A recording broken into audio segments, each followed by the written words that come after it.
നമ്മൾ ഇതിനകത്ത് ഏതിൽ ഉൾപ്പെടുമെന്ന് പരിശോധിക്കണേ. മറിയം ഒരു വശത്ത് സ്നേഹിക്കുന്നു, യൂദാസ് ഇപ്പുറത്ത് കണക്ക് കൂട്ടുന്നു. നമ്മൾ ക്രിസ്ത്യാനികൾക്കിടയിൽ പറ്റുന്ന അപകടം ഇതാണ്. എന്തുകൊണ്ടാണ് നമ്മൾ പലതിനും തുനിഞ്ഞിറങ്ങാത്തത്? എന്തിനാണ് വെറുതെ ഒരു തെറ്റിദ്ധാരണ നമ്മൾ കാരണം ഉണ്ടാക്കുന്നത്?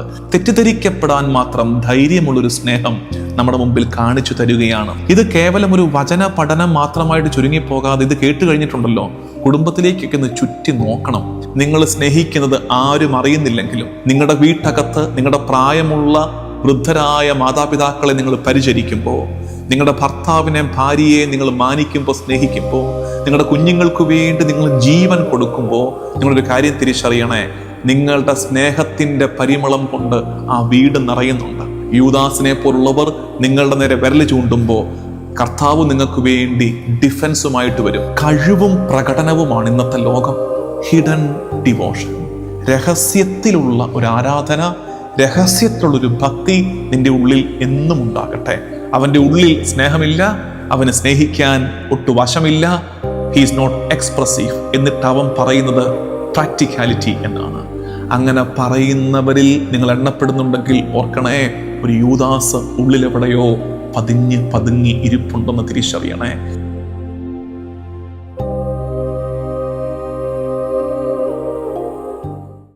ഈശോ മിശിഹായിക്ക് സ്തുതിയായിരിക്കട്ടെ. മാർഗം, the way, walking with Christ from ആഷേഴ്സ് ടു അല്ലേലൂയ. കർത്താവിൻ്റെ കരം പിടിച്ച് ചാരത്തിൽ നിന്ന് ദൈവസ്തുതികളിലേക്ക് യാത്ര ചെയ്യുന്ന നമ്മുടെ ശുശ്രൂഷ feed my sheep YouTube channel നിങ്ങൾക്കായി ഒരുക്കുന്ന നോമ്പുകാല ധ്യാനം.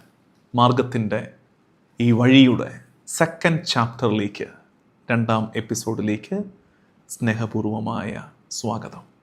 പ്രാർത്ഥനയോടെ ഈ വിചിന്തനങ്ങളിൽ പങ്കുചേരാം. ഇന്ന് നമ്മൾ ധ്യാനത്തിൻ്റെ രണ്ടാം നാളിൽ ധ്യാനിക്കുന്ന ഭാഗം ബൈബിളുള്ളവർ എടുത്ത് അടയാളപ്പെടുത്തുക. ഈ 50 നാളിൻ്റെ ഈ ധ്യാനം യാത്ര നമ്മളെ വചനത്തെ കുറെ കൂടെ മനസ്സിലാക്കാൻ, പ്രത്യേകിച്ച് സുവിശേഷത്തിൽ നിന്ന് തുടക്കമിട്ട് പഴയ നിയമവും രക്ഷാകര ചരിത്രം മുഴുവനും കവർ ചെയ്ത് പിതാക്കന്മാരുടെ പഠനങ്ങളിലൂടെയൊക്കെ യാത്ര ചെയ്യാനുള്ള അവസരമായിട്ട് ഇതിനെ കാണണം. നോട്ട്ബുക്കും പേനയും ഉണ്ടെങ്കിൽ നല്ലത്. അത്തരം താല്പര്യങ്ങളുള്ളവർ ഇതിൽ പങ്കെടുക്കുന്നുണ്ടെന്ന് എനിക്കറിയാം. ഇനി അതിനൊന്നും നേരമില്ല, ഇത് പങ്കെടുക്കുന്ന തന്നെ വലിയ കാര്യം മതി. നിങ്ങൾ പങ്കെടുത്താൽ മതി. കേട്ട് മനസ്സിലാക്കി ഇത് കേൾക്കുന്ന നേരത്തോ കേട്ട് കഴിഞ്ഞ ഒരു പ്രാർത്ഥനയെങ്കിലും നിങ്ങളിൽ നിന്ന് ഉയർന്നാൽ സ്വർഗം സന്തോഷിക്കും. യോഹന്നാന്റെ സുവിശേഷം 12-ാം അധ്യായം 1 മുതൽ 3 വരെയുള്ള വാക്യങ്ങൾ. മരിച്ചവരിൽ നിന്ന് താൻ ഉയർപ്പിച്ച ലാസർ താമസിച്ചിരുന്ന ബഥാനിയായിലേക്ക് പെസഹായിക്ക് 6 ദിവസം മുമ്പ് ഈശോ വന്നു. അവർ അവന് അത്താഴം ഒരുക്കി. മർത്ത പരിചരിച്ചു. അവനോടുകൂടെ ഭക്ഷണത്തിന് ഇരുന്നവരിൽ ലാസറും ഉണ്ടായിരുന്നു. 3-ാമത്തെ വാക്യത്തിലേക്ക് കയറുകയാണ്. അതാണ് നമ്മുടെ ഇന്നത്തെ മെയിൻ ഫോക്കസ്. മറിയം വിലയേറിയതും ശുദ്ധവുമായ ഒരു കുപ്പി നാർദീൻ സുഗന്ധ തൈലമെടുത്ത് ഈശോയുടെ പാദങ്ങളിൽ പൂശുകയും തൻ്റെ തലമുടി കൊണ്ട് അവൻ്റെ പാദങ്ങൾ തുടയ്ക്കുകയും ചെയ്തു. തൈലത്തിൻ്റെ പരിമളം കൊണ്ട് വീട് നിറഞ്ഞു. തൈലത്തിൻ്റെ പരിമളം കൊണ്ട് വീട് നിറഞ്ഞു. മറിയത്തിൻ്റെ ഈ ജസ്റ്റർ ഉണ്ടല്ലോ, ഈശോയുടെ കാൽപാദങ്ങളിൽ തൈലം ഉടച്ചൊഴിച്ച മറിയത്തിൻ്റെ ഈ പ്രവൃത്തി, ഇതിനെ ഈശോയുടെ പീഡാസഹന മരണ യാത്രയുടെ കവാടമെന്ന് വിശേഷിപ്പിക്കാം. Threshold of Christ passion. കവാടമാണത്. തുടക്കമിടുകയാണ് മറിയം. അതായത് മറിയം ഒരു പ്രവാചികയായിട്ട് മാറുകയാണ്. മറിയം ഒരു നിശബ്ദ പ്രവചനം നടത്തുകയാണ്. കുരിശ് സംഭവിക്കുന്നതിന് മുമ്പേ വ്യാഖ്യാനിക്കപ്പെടുകയാണ്. Cross is interpreted before it is happened. അത് നടക്കുന്നതിന് മുമ്പ് തന്നെ അത് വ്യാഖ്യാനിക്കപ്പെട്ടു മറിയത്തിൽ. മറ്റുള്ളവരൊക്കെ എന്തിന് കൂടെ നടന്ന 12 എണ്ണം പോലും മഹത്വത്തെക്കുറിച്ച്, അധികാരത്തെക്കുറിച്ച്, വിജയത്തെക്കുറിച്ച് ഒക്കെ സംസാരിക്കുകയും ചിന്തിക്കുകയും തർക്കിക്കുകയും ചെയ്യുമ്പോൾ മറിയം തിരിച്ചറിയുന്നു, ഈശോ മരിക്കാറായി. മറ്റുള്ളവരുടെ നോട്ടം തങ്ങളിൽ ആരാണ് വലിയവൻ, മറ്റുള്ളവർ അധികാരത്തെക്കുറിച്ച്, വിജയത്തെക്കുറിച്ച് ചർച്ച ചെയ്യുമ്പോൾ മറിയം സ്നേഹത്തിൻ്റെ കണ്ണുകൊണ്ട് കാണുകയാണ്. അവൾ തിരിച്ചറിയുകയാണ്, ഈശോ മരിക്കാറായി. ഈശോയുടെ മരണത്തിലേക്കുള്ള അവളുടെ ഒരുക്കത്തിൻ്റെ സമർപ്പണത്തിൻ്റെ തുടക്കമാണ് അവൾ ആ തൈലം കർത്താവിൻ്റെ പാദങ്ങളിൽ ഒഴിച്ചത്. ഇത് പഴയ നിയമം തൊട്ടേ ഉള്ള ഒരു കൺസെപ്റ്റാണ് ഈ അഭിഷേകത്തിൻ്റെ ശൈലി. തൈലാഭിഷേകത്തിൻ്റെ മറിയം നടത്തിയ തൈലാഭിഷേകം മറിയമല്ല ആദ്യമായിട്ട് നടത്തിയതെന്ന് ഓർക്കണേ. അത് പഴയ നിയമം തൊട്ടേ ഉള്ള ഒരു ശൈലിയാണ് നമ്മൾ കാണുന്നത്. ഞാൻ ബൈബിള് വായിക്കാൻ സമയം എടുക്കുന്നില്ല, നിങ്ങളത് പിന്നീട് എപ്പോഴെങ്കിലും അത് കണ്ട് വായിച്ചു പോയാൽ മതി. ഫസ്റ്റ് റെഫറൻസ്, തൈലാഭിഷേകം 3 കാര്യത്തെ സൂചിപ്പിക്കുന്നുണ്ട്. ഒന്ന്, രാജത്വത്തെ, കിങ്ഷിപ്പിനെ സൂചിപ്പിക്കുന്നു തൈലാഭിഷേകം. 2, പ്രീസ്റ്റ്ഹുഡിനെ, പൗരോഹിത്യത്തെ സൂചിപ്പിക്കുന്നു. 3, അത് ബറിയലിനെ, മൃതസംസ്കാരത്തെ സൂചിപ്പിക്കുന്നുണ്ട്. രാജത്വത്തെ സൂചിപ്പിക്കുന്നത് ഫസ്റ്റ് സാമുവലിൻ്റെ 1-ാം പുസ്തകം 16-ാം അധ്യായം 12-ാം വാക്യത്തിൻ്റെ അവസാനം 12-13 വാക്യങ്ങളിൽ നമ്മൾ കാണുന്നുണ്ട്. സാമുവൽ ദാവീദിനെ അഭിഷേകം ചെയ്യുന്നു, തൈലാഭിഷേകം, കിങ്ഷിപ്പ്. 2, അഹറോനെ അഭിഷേകം ചെയ്യുന്ന ഭാഗം Exodus, the book of Exodus, പുറപ്പാടിൻ്റെ പുസ്തകം 29-ാം അധ്യായം 7-ാം വാക്യം. പുരോഹിതനായ അഹറോനെ തൈലം കൊണ്ട് അഭിഷേകം ചെയ്യുന്നു. So this anointing signifies priesthood, പൗരോഹിത്യത്തെ സൂചിപ്പിക്കുന്നു. 3, ആസാ രാജാവിൻ്റെ കബറടക്കത്തെ, മൃതസംസ്കാര വേളയിൽ തൈലാഭിഷേകം നടത്തുന്നതായിട്ട് 2 ക്രോണിക്കിൾസ്, ദിനവൃത്താന്തം 2-ാം പുസ്തകം 16-ാം അധ്യായം 14-ാം വാക്യത്തിൽ നമ്മൾ കാണുന്നുണ്ട്.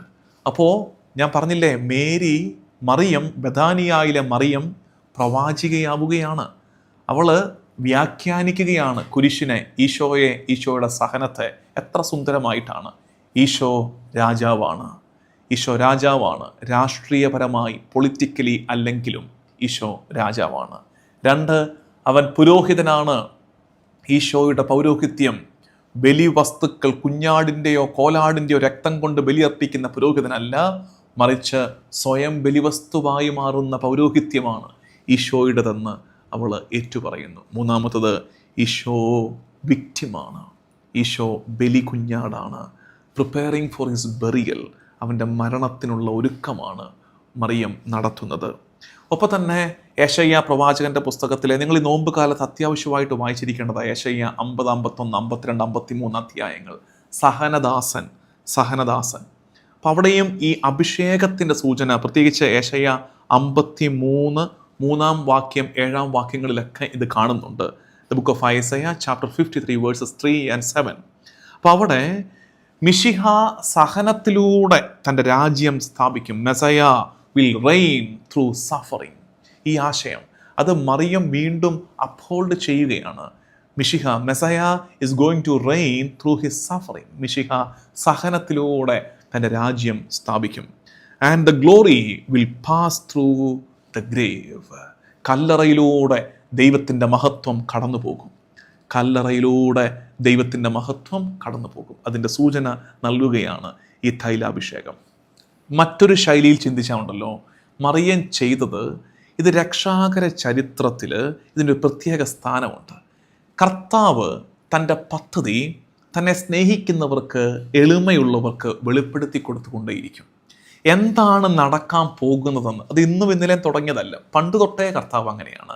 അത് ശക്തർക്കല്ല, ബുദ്ധിമാന്മാർക്കല്ല. ഈശോ പറയുന്നത് പോലെ ഏറ്റവും നിസ്സാരരായവർക്ക് ദൈവം തൻ്റെ പദ്ധതി വെളിപ്പെടുത്തി കൊടുക്കും. അതിൻ്റെ ഒരു ഗ്ലിംസ്, ഒരു ചെറിയ കാഴ്ച അവർക്ക് സമ്മാനിക്കും. അബ്രാഹത്തിന് ബലിയെ വെളിപ്പെടുത്തി കൊടുത്തില്ലേ?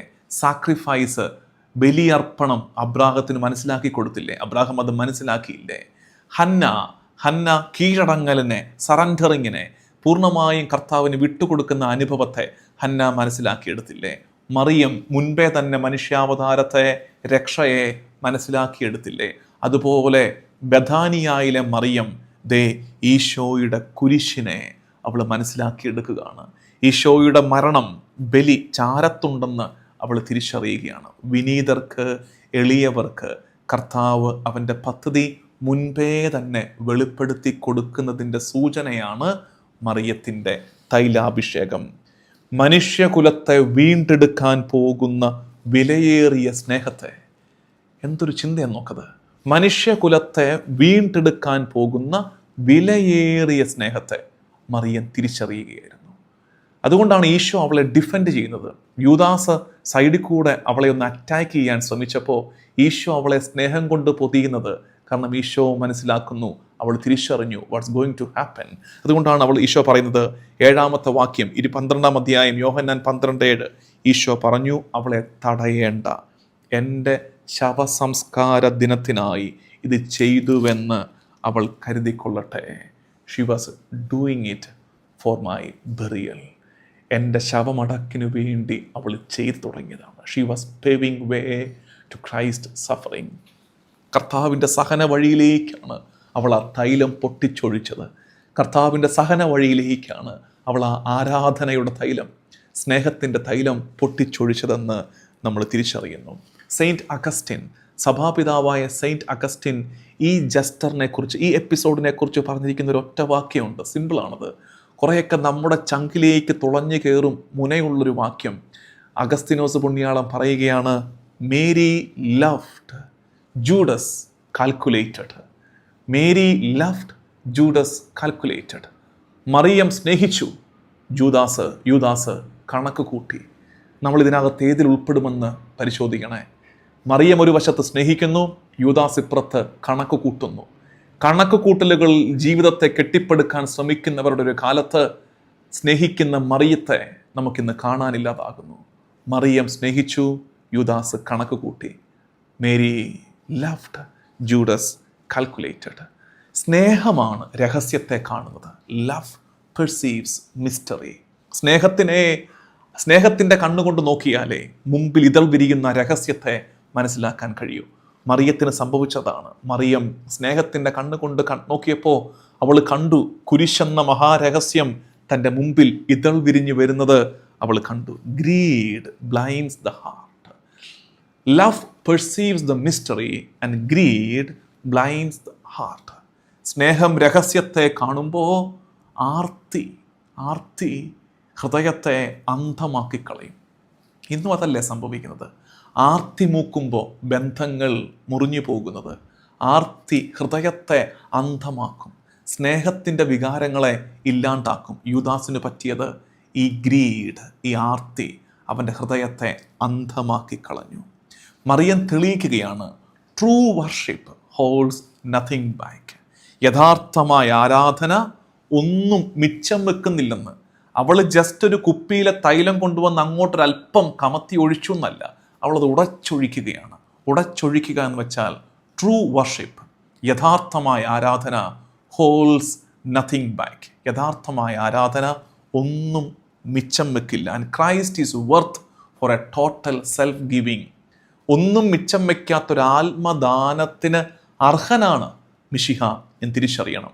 അപ്പോൾ അതുകൊണ്ടാണ് സെൻറ്റ് ഗ്രിഗറി, സഭാപിതാവായ സെൻറ്റ് ഗ്രിഗറി പറയുന്നൊരു കാര്യമുണ്ട്. മറിയം ഇവിടെ സഭയെ സൂചിപ്പിക്കുന്നുണ്ടെന്ന്. മറിയം സഭയെ സൂചിപ്പിക്കുന്നുണ്ട്. എങ്ങനെയാണത്? സഭ മിശിഹായെ ആരാധിക്കേണ്ടത് എങ്ങനെയാണെന്ന് മറിയം കാണിച്ചു തരികയാണ്. സ്നേഹം കൊണ്ടാണ് ആരാധന നടക്കേണ്ടതെന്ന്, അത് കേവല റിച്വലായി ചുരുങ്ങിപ്പോകേണ്ടതല്ലെന്ന് മറിയം കാണിച്ചു തരുന്നു. ഒന്നും മിച്ചം വയ്ക്കാത്ത ആരാധന. സഭയുടെ പഠിപ്പീരിലും നമ്മൾ ഈ പറഞ്ഞ ആശയങ്ങളൊക്കെ കാണാൻ പറ്റും. Catechism of the Catholic church CCC 2096-2097 articles സൂചിപ്പിക്കുന്ന ഒരു കാര്യമുണ്ട്. True worship involve sacrifice. ഒരു ബലിയർപ്പണം, ഒരു ആത്മദാനം ആരാധനയുടെ ഭാഗമാണ്. മറിയം ചെയ്തത് അത് തന്നെയാണ്. CCC 2712 contemplation flows from love. യഥാർത്ഥമായ ധ്യാനം ഒഴുകിയിറങ്ങേണ്ടത് സ്നേഹത്തിൽ നിന്നാണ്. മറിയത്തിൻ്റെ സ്നേഹമാണ് ആ തൈലമായി അവൻ്റെ പാദങ്ങളിലേക്ക് ഒഴുകിയെത്തിയതെന്ന് തിരിച്ചറിയണം. പോപ്പ് ബെനഡിക്റ്റ് 16 വലിയ ദൈവശാസ്ത്രജ്ഞനായ മാർപ്പാപ്പ ബെനഡിക്റ്റ് 16 മാർപ്പാപ്പയുടെ ദേവൂസ് കാരിത്താസ് എസ്ത് ഗോഡ് ഈസ് ലവ് എന്ന എഴുത്തിൽ അദ്ദേഹം പറയുന്നൊരു കാര്യമുണ്ട്. Love is self gift often costly. സ്നേഹം ആത്മദാനമാണ്, ചിലപ്പോൾ ചെലവേറിയതുമാണ്. തന്നെ കൊടുക്കുന്നതാണ് സ്നേഹം. ആ സ്നേഹത്തിന് ചെലവുണ്ട്. അതുകൊണ്ടാണ് യൂദാസ് ചെലവിലേക്ക് അവൻ്റെ നോട്ടം പോയത്. അതിനുള്ളിലെ സ്നേഹത്തിലേക്ക് നോട്ടം പോയി. യൂദാസ് പറഞ്ഞില്ലേ, എന്തൊരു ചെലവായത്, ഇത് പാവങ്ങൾ കൊടുത്താൽ പോരെ. അവിടെ മാർപ്പാപ്പ പഠിപ്പിക്കുന്നു, ലവ് ഈസ് സെൽഫ് ഗിഫ്റ്റ്, സ്വയം സമ്മാനമായി കൊടുക്കുന്നു, ഓഫൻ കോസ്റ്റ്ലി. അത് കൃത്യം മനസ്സിലാക്കാൻ പറ്റുന്ന എവിടെയാണ്? കുരിശിൽ ഈശോ പറയുന്നതും ഇത് തന്നെയല്ലേ. Love is self gift, often costly. സ്നേഹം ആത്മദാനമാണ്. ഞാൻ എന്നെ തന്നെ നിങ്ങൾക്ക് തരികയാണ്, ഓഫൻ കോസ്റ്റ്ലി, ചെലവേറിയതാണ്. എന്താണ് ചെലവ്? എൻ്റെ ജീവനാണ് ഞാൻ വിലയായി തരുന്നത് ഈ സ്നേഹത്തിന്. നമ്മൾ പരസ്പരം സ്നേഹിക്കുമ്പോൾ, നമ്മുടെയൊക്കെ കുടുംബങ്ങളിൽ, ബന്ധങ്ങളിൽ പരസ്പരം സ്നേഹിക്കുമ്പോൾ ഓർക്കണേ, സ്നേഹത്തിന് ചെലവുണ്ട്. സ്നേഹം സ്വയം കൊടുക്കലാണ്, ചെലവേറിയതാണ്. അവിടെ ഈ മറിയത്തിൻ്റെ സ്നേഹത്തിൻ്റെ പ്രത്യേകത അറിയാം. മറിയത്തിൻ്റെ സ്നേഹത്തിൻ്റെ ചെലവെന്നറിയാമോ? അതിങ്ങനെയാണ് മനസ്സിലാക്കേണ്ടത്. Mary's anointing is love that dares to be misunderstood. നിങ്ങളൊന്ന് കേട്ട് നോക്കിക്കേ. Mary's anointing is love that dares to be misunderstood. എന്ന് വെച്ചാൽ തെറ്റിദ്ധരിക്കപ്പെടാൻ മാത്രം ധൈര്യമുള്ള സ്നേഹമാണ് മറിയത്തിൻ്റെ ഈ അഭിഷേകത്തിൻ്റെ തൈലം. അതായത് അവൾക്കറിയാം, അവൾ ഇത് ചെയ്ത് കഴിയുമ്പോൾ കർത്താവിൻ്റെ പാദാന്തികത്തിൽ ഇരുന്ന് അവൻ്റെ പാദങ്ങളിലേക്ക് തൈലം പൊട്ടിച്ചൊഴിച്ച്, നാർദീൻ പൊട്ടിച്ചൊഴിച്ച്, അവളുടെ തലമുടി കൊണ്ട് തുടച്ച് അവൻ്റെ പാദങ്ങളിൽ അവൾ ചുംബിക്കുമ്പോൾ അവൾക്ക് നല്ല ഉറപ്പുണ്ട്, she is going to be misunderstood. അവൾ തെറ്റിദ്ധരിക്കപ്പെടും, അവളെക്കുറിച്ച് കഥകളേറെ പരക്കും. പക്ഷേ അതിനേക്കാൾ ഉപരിയായ ഒരു ധൈര്യമുള്ള സ്നേഹമാണ് A love that dares to be misunderstood. തെറ്റിദ്ധരിക്കപ്പെടാൻ മാത്രം ധൈര്യമുള്ള. ഇന്ന് നമ്മൾ ക്രിസ്ത്യാനികൾക്കിടയിൽ പറ്റുന്ന അപകടം ഇതാണ്. എന്തുകൊണ്ടാണ് നമ്മൾ പലതിനും തുനിഞ്ഞിറങ്ങാത്തത്? We will be misunderstood. നമ്മൾ തെറ്റിദ്ധരിക്കപ്പെടും. എന്തിനാണ് വെറുതെ ഒരു തെറ്റിദ്ധാരണ നമ്മൾ കാരണം ഉണ്ടാക്കുന്നത്? തെറ്റിദ്ധരിക്കപ്പെടാൻ മാത്രം ധൈര്യമുള്ളൊരു സ്നേഹം നമ്മുടെ മുമ്പിൽ കാണിച്ചു തരികയാണ് മറിയം എന്ന് തിരിച്ചറിയണേ. ഇത്രയുമാണ് ഇന്നത്തെ മാർഗം, ഇന്നത്തെ വേ, ഈശോയുടെ പീഡാസഹനത്തോട് ചേർന്ന് നമ്മൾ ധ്യാനിക്കുന്നത്. പക്ഷേ ഇനി ഇതിനെ പ്രാക്ടിക്കലായിട്ട് നമ്മുടെ ജീവിതത്തിലേക്ക് കുറച്ചൊന്ന് കൊണ്ടുവരണ്ടേ? ശരിക്കും ഈ ഭാഗത്തിന് ഒത്തിരി റെലവൻസ് ഉണ്ട് നമ്മുടെ ലൈഫുമായിട്ട് ബന്ധപ്പെട്ട്. ഒന്ന് കുടുംബങ്ങളിൽ ഇത് കേവലം ഒരു വചന പഠനം മാത്രമായിട്ട് ചുരുങ്ങിപ്പോകാതെ ഇത് കേട്ട് കഴിഞ്ഞിട്ടുണ്ടല്ലോ, കുടുംബത്തിലേക്കൊക്കെ ഒന്ന് ചുറ്റി നോക്കണം. നമ്മുടെയൊക്കെ വീട്ടിലുണ്ട് ഒരു ഭർത്താവ്, ഒരു ഭാര്യ, ഒരപ്പൻ, ഒരമ്മ, മറിയത്തെ പോലെ സ്നേഹിക്കുന്നവർ, ഒന്നും മിച്ചം വയ്ക്കാതെ സ്വന്തം ജീവനും ജീവിതവും മറ്റുള്ളവർക്ക് വേണ്ടി ഉടച്ചൊഴിക്കുന്ന ഒത്തിരി ജന്മങ്ങൾ നമ്മുടെ വീട്ടകങ്ങളിൽ തന്നെ നമുക്ക് കാണാൻ പറ്റും. സ്വന്തം ജീവിതത്തെ ഒരു നാർദീൻ ഭരണിയായി പ്രിയപ്പെട്ടവരുടെ മുമ്പിലേക്ക് അർപ്പിക്കുന്നവർ, ഉടച്ചൊഴിക്കുന്നവർ ഉണ്ട്. ചിലരുടെ അത്തരം സ്നേഹപ്രകടനങ്ങൾ ആരും കാണാതെ പോകുന്നുണ്ട്. പക്ഷെ എന്നെ കേൾക്കുന്ന നിങ്ങൾ ആ ഗണത്തിൽ പെടുന്നവരാണെങ്കിൽ നിങ്ങളുടെ വീട്ടകത്തെ മറിയമാണ്. നിങ്ങളിങ്ങനെ പൊട്ടിച്ചൊഴിക്കുന്നത് ആരും അറിയുന്നില്ലെങ്കിലും നിങ്ങൾക്ക് വേണ്ടി ഒരു വാക്യം ഞാൻ പറയട്ടെ. അത് യോഹന്നാന്റെ സുവിശേഷം 12-ാം അധ്യായത്തിൻ്റെ 3-ാം വാക്യത്തിൻ്റെ അവസാന ഭാഗം. ഇവളിത് ചെയ്ത് കഴിഞ്ഞപ്പോൾ ആ വീട്ടിൽ എന്താണ് സംഭവിച്ചതെന്ന് ഒരു സൂചന കിടപ്പുണ്ട്. അതിങ്ങനെയാണ്: തൈലത്തിൻ്റെ പരിമളം കൊണ്ട് വീട് നിറഞ്ഞു. തൈലത്തിൻ്റെ പരിമളം കൊണ്ട് വീട് നിറഞ്ഞു. എൻ്റെ പ്രിയമുള്ളവരെ, നിങ്ങൾ സ്നേഹിക്കുന്നത് ആരും അറിയുന്നില്ലെങ്കിലും, ആരും മാനിക്കുന്നില്ലെങ്കിലും, ആരും തിരിച്ചറിയുന്നില്ലെങ്കിലും, നിങ്ങളുടെ വീട്ടകത്ത് നിങ്ങളുടെ പ്രായമുള്ള വൃദ്ധരായ മാതാപിതാക്കളെ നിങ്ങൾ പരിചരിക്കുമ്പോൾ, നിങ്ങളുടെ ഭർത്താവിനെ, ഭാര്യയെ നിങ്ങൾ മാനിക്കുമ്പോൾ, സ്നേഹിക്കുമ്പോൾ, നിങ്ങളുടെ കുഞ്ഞുങ്ങൾക്ക് വേണ്ടി നിങ്ങൾ ജീവൻ കൊടുക്കുമ്പോൾ, നിങ്ങളൊരു കാര്യം തിരിച്ചറിയണേ, നിങ്ങളുടെ സ്നേഹത്തിൻ്റെ പരിമളം കൊണ്ട് ആ വീട് നിറയുന്നുണ്ട്. ഒരു സുഗന്ധം നിങ്ങളുടെ വീടാകെ പരക്കുന്നുണ്ടെന്ന് തിരിച്ചറിയണം. നിങ്ങളെ കർത്താവ് തിരിച്ചറിയും. യൂദാസിനെ പോലുള്ളവർ നിങ്ങളുടെ നേരെ വിരൽ ചൂണ്ടുമ്പോൾ കർത്താവ് നിങ്ങൾക്ക് വേണ്ടി ഡിഫൻസുമായിട്ട് വരും. കർത്താവ് പറയും, എൻ്റെ മൃതസംസ്കാരത്തിലേക്കാണ് അവളിത് നടത്തിയത്, അവനിത് ചെയ്തതെന്ന് പറയും. യുവജനങ്ങൾ കേൾക്കേണ്ട ഒരു കാര്യം ഞാൻ പറയട്ടെ. പ്രിയമുള്ള എൻ്റെ യുവജനങ്ങളെ, എൻ്റെ യുവ സുഹൃത്തുക്കളെ, ഈ മറിയത്തിൻ്റെ നിങ്ങൾക്ക് തിരക്കാണെങ്കിൽ ഇത് മാത്രമെങ്കിലും ഇവനോട് കേൾക്കാൻ പറയണം. മറ്റത് കേട്ടിട്ട് കേൾക്കുമ്പോഴാണ് മനസ്സിലാകുന്നത്. പ്രിയമുള്ള യുവജനങ്ങളെ, നിങ്ങളോട് പറയാനുള്ളത്, today's world is all about efficiency and visibility. കഴിവും പ്രകടനവുമാണ് ഇന്നത്തെ ലോകം. Today's world is all about efficiency and visibility. അതുകൊണ്ട് എന്താണെന്ന് വെച്ചാൽ ഇന്നെല്ലാം ലൗഡാവുകയാണ്. എല്ലാം ലൗഡാണ്, എല്ലാം ഒരു മുഴക്കമാണ്, എല്ലാം ഒരു ബഹളമാണ്. ഏറെ മുഴക്കങ്ങളുള്ള ബഹളമയമായ ഒരു ലോകത്ത് മറിയമെന്ന ഈ ബഥാനിയയിലെ മറിയമെന്ന ഈ പെൺകുട്ടി നമ്മളെ പഠിപ്പിക്കുന്ന ഒരു പാഠമുണ്ട്: ഹിഡൻ ഡിവോഷൻ. രഹസ്യത്തിലുള്ള ഒരു ആരാധന, രഹസ്യത്തിലുള്ളൊരു ഭക്തി നിന്റെ ഉള്ളിൽ എന്നും ഉണ്ടാകട്ടെ. ഒരു നാർദീൻ നീ കരുതി വെക്കണേ. മറ്റാരും കണ്ടില്ലെങ്കിലും മറ്റാരും ശ്രദ്ധിച്ചില്ലെങ്കിലും നമ്മുടെ നാഥൻ്റെ കാൽപാദങ്ങളിൽ ഉടച്ചൊഴിക്കാൻ ഒരു നാർദീൻ നിന്റെ കൈകളിൽ ഉണ്ടാകട്ടെ. ഒരു ആത്മദാനത്തിൻ്റെ ആരാധന മിശിഹായിക്ക് നീ എപ്പോഴും അർപ്പിച്ചുകൊണ്ടിരിക്കണേ. യൂദാസിനെ സൂക്ഷിക്കണേ. നമുക്കിടയിലുള്ള സാധ്യതയുടെ പേരാണ് യൂദാസ്. അത് കുടുംബ ബന്ധങ്ങളിൽ, സൗഹൃദങ്ങളിൽ ഒക്കെ ഈ അപകടമുണ്ട്. എന്നറിയാം യൂദാസിൻ്റെ അപകടം? സ്നേഹരാഹിത്യത്തെ പ്രായോഗികത എന്ന് വിളിക്കുന്ന അപകടത്തിൻ്റെ പേരാണ് യൂദാസ്. അവൻ്റെ ഉള്ളിൽ സ്നേഹമില്ല, അവന് സ്നേഹിക്കാൻ ഒട്ടു വശമില്ല. He's not expressive. എന്നിട്ട് അവൻ പറയുന്നത് പ്രാക്ടിക്കാലിറ്റി എന്നാണ്. അങ്ങനെ പറയുന്നവരിൽ നിങ്ങൾ എണ്ണപ്പെടുന്നുണ്ടെങ്കിൽ ഓർക്കണേ, ഒരു യൂദാസ് ഉള്ളിലെവിടെയോ പതുങ്ങി ഇരിപ്പുണ്ടെന്ന് തിരിച്ചറിയണേ. സ്നേഹരാഹിത്യത്തെ പ്രാക്ടിക്കാലിറ്റി, പ്രായോഗികത എന്ന് വിളിക്കരുതേ. പ്രായോഗികതയ്ക്ക് മുകളിലും ചില സ്നേഹങ്ങൾ ഉണ്ടാകണം ജീവിതത്തിൽ. ആ സ്നേഹത്തിൻ്റെ പ്രകടനങ്ങൾ ഉണ്ടാകണം ജീവിതത്തിൽ. നമുക്ക് പ്രാർത്ഥിക്കാം. ഇന്ന് ഈ 2-ാം നാൾ, മാർഗത്തിൻ്റെ യാത്രയുടെ ഈ 2-ാം നാൾ, തിരിച്ചറിയേണ്ട ഒരു നേര്. Where love is poured out, Christ is honored. Where love is poured out, Christ is honored.